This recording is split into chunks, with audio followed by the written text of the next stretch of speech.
Hey, 8th grade. So this is the instructional video on how to attach an attachment to a servo motor. So I have my servo motor here, and from the last video, if you watched that on how to make a bracket to lift your attachment up and down, we put this whole thing together with the spacer and putting the servo motor on. Now, if you take a look, you can see that I have at least 3 screws onto my servo motor holding it all together. And I also have this piece on here, which only comes with brand new motors. So you may not have this piece, but every single servo motor that you have in your bins came with a black screw.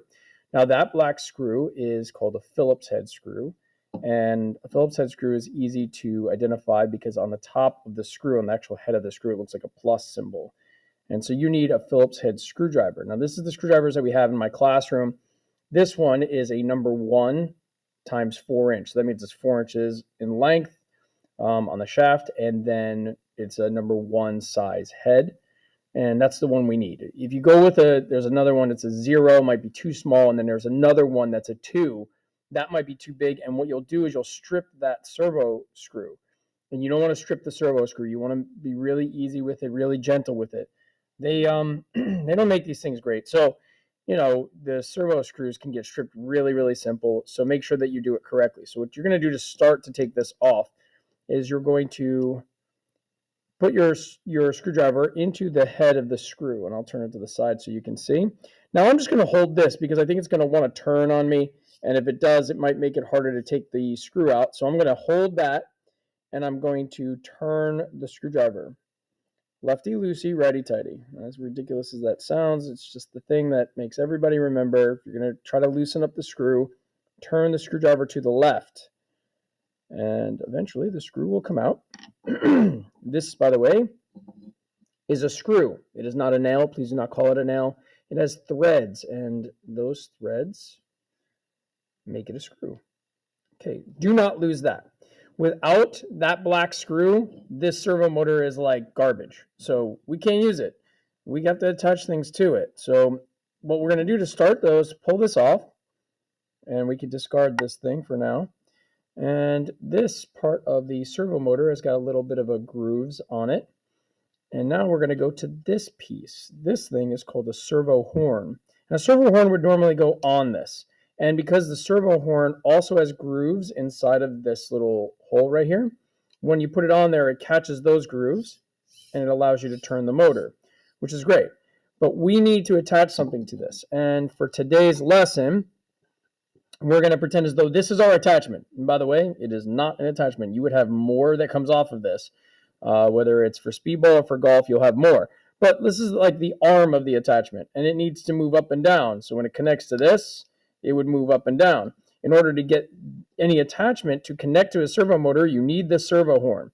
So what you'll do is you'll line up the 4 holes of the servo horn on whatever ending of whatever piece that you want to rotate.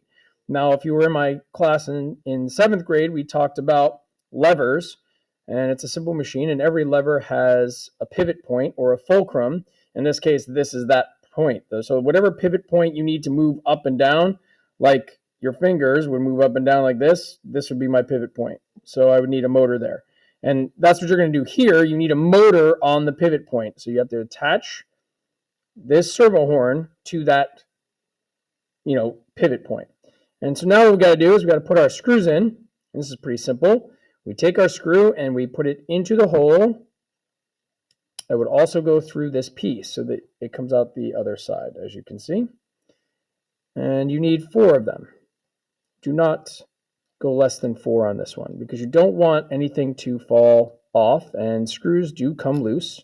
Even though you tighten them really well, they come loose. So you'll need 4. The heads of the screw should be on this side. The reason for that is if you go the other way with it, the cap nuts cannot fit with the servo horn kind of like sticking up, that little lip sticking up. It won't work that way. So once you get those screws on there, then you can manually place the cap nuts onto the screw, remembering that this little starry thing right here, the thing that looks kind of like a gear on the bottom of it, must go towards the metal, because what it does is it grips onto the metal. So then when you make it tight, it holds its tightness to whatever it is you're building. Now, I'm only doing this manually right now, but that's just to get the cap nuts on there. I'm still going to need my hex head screwdriver to get this thing to be perfectly tight. You never want to leave anything loose. And right now it's loose. So we got to tighten this up. So each one of my screws will get tightened now. And I do all 4 screws to start, and then I tighten all the screws after that.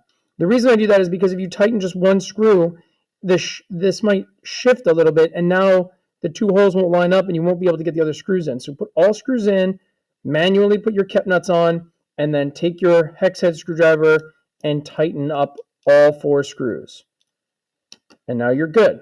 So this thing now has the servo horn on the end of it. And so now we're going to attach it to our servo motor. And when the servo motor turns on and off, it will lift up and down, which is what I want to do. But this can easily fall off. And I don't want it to fall off, which is what I need my servo screw for. So I'm back to my servo screw. I'm going to take the servo screw, I'm going to put it into the center of my attachment, right where the servo horn is. And then I'm going to take my number 1 screwdriver and screw it back in. Do not add too much pressure. You will screw it in until it is snug. Once it's snug, it might actually make the attachment move like that. And that's how you know you're as good as you can get at that point. If you try to over tighten it, you're going to strip your screw, and then it'll be hard to get it out, and then the screw is ruined and the motor's useless. But when you're done, you will be able to have an attachment that lifts up and down.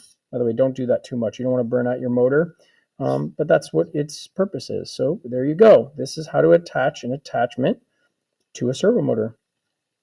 Good luck.